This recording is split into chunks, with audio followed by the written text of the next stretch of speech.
Hello fairies, welcome to a new video. ഇന്ന് ഞാൻ എൻ്റെ മെഷീനിൽ സിംഗറാണ് കേട്ടോ. സിംഗറിൽ M3505 ആണ് മോഡൽ വരുന്നത്. അതിൽ എങ്ങനെ നമുക്ക് ബട്ടൺ ഹോൾ ചെയ്യാമെന്നാണ് നമ്മളിന്ന് വീഡിയോയിലൂടെ പറയുന്നത്. സിംഗറിൻ്റെ ഈ ഒരു മോഡലിൽ 12 സ്റ്റിച്ച് വരുന്നുണ്ട് കേട്ടോ, 12 സ്റ്റിച്ച് വരുന്നുണ്ട്. അപ്പോൾ ബട്ടൺ ഹോൾ ചെയ്യാൻ വേണ്ടിയിട്ട് ഈ ഒരു സ്റ്റിച്ചാണ് നമുക്ക് വേണ്ടത്. അതുകൊണ്ട് ഇതിലേക്ക് അത് സെറ്റാക്കിയിട്ട് വെക്കാം കേട്ടോ.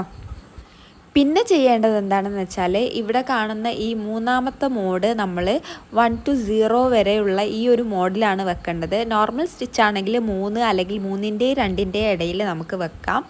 പക്ഷേ ബട്ടൺ ഹോളിന് എന്തായാലും ഈ മൂന്നാമത്തെ സ്റ്റിച്ച് 1ൻ്റെയും 0ൻ്റെയും ഇടയിൽ ഈ ഒരു ചിഹ്നത്തിലാണ് നമ്മൾ വെക്കേണ്ടത്.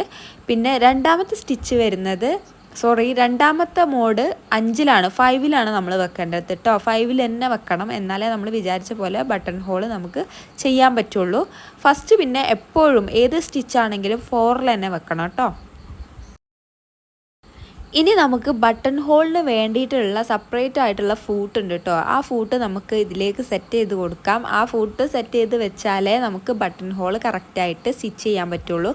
ഈ കാണുന്നതാണ് ബട്ടൺ ഹോളിനുള്ളതും ബട്ടൺ സെറ്റ് ചെയ്യാനും വേണ്ടിയിട്ടുള്ള ഫൂട്ട്.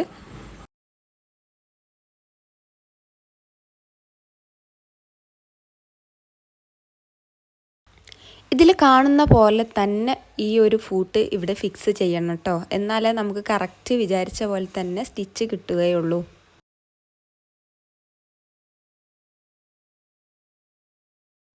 പിന്നെ പ്രധാനമായിട്ടും ചെയ്യേണ്ട മറ്റൊരു കാര്യമാണ്, ഞാൻ എപ്പോഴും ചെയ്യാൻ മറക്കുന്നൊരു സംഭവമാണ് ഈ കാണുന്ന ഈ ഒരു സംഭവം ഉണ്ടല്ലോ, ഈ ഒരു സ്റ്റാൻഡ് പോലത്തെ ആ ഒരു സംഭവം താഴേക്ക് വലിച്ച് താഴ്ത്തുക.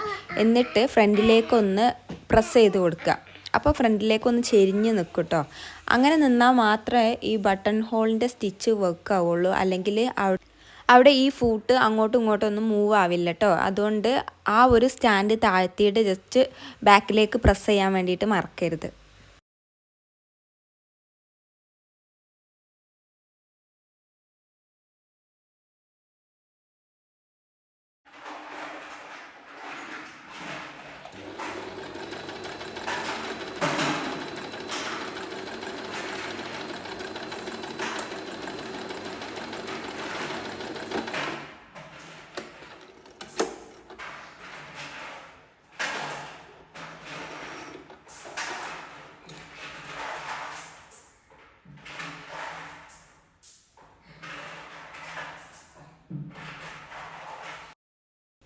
അപ്പോൾ ഇതിൽ കാണുന്ന പോലെ എല്ലാ മോഡും എല്ലാ സെറ്റിങ്സും കറക്റ്റ് ആണെങ്കിൽ ഈ ഒരു ബട്ടൺ ഹോൾ കറക്റ്റായിട്ട് സ്റ്റിച്ച് ചെയ്ത് വരുള്ളൂ. നിങ്ങൾക്ക് വേണമെങ്കിൽ സ്റ്റിച്ചിൻ്റെ ലെങ്ത്ത് കൂട്ടാം കുറയ്ക്കാം, അതൊക്കെ നിങ്ങളുടെ ഇഷ്ടമാണ്. അപ്പോൾ ഞാൻ റെഡ് ത്രെഡാണ് യൂസ് ചെയ്തിട്ടുള്ളത്. ഒരു പഴയ ഞാൻ സ്റ്റിച്ച് ചെയ്ത് കൊളായ ഒരു ഷർട്ട് പീസിലാണ് ഞാനിത് ജസ്റ്റ് സ്റ്റിച്ച് ചെയ്ത് നോക്കിയത്. അപ്പോൾ ലെങ്ത്ത് കൂട്ടിയും കുറച്ചൊക്കെ ചെയ്ത് നോക്കിയിട്ടുണ്ട്.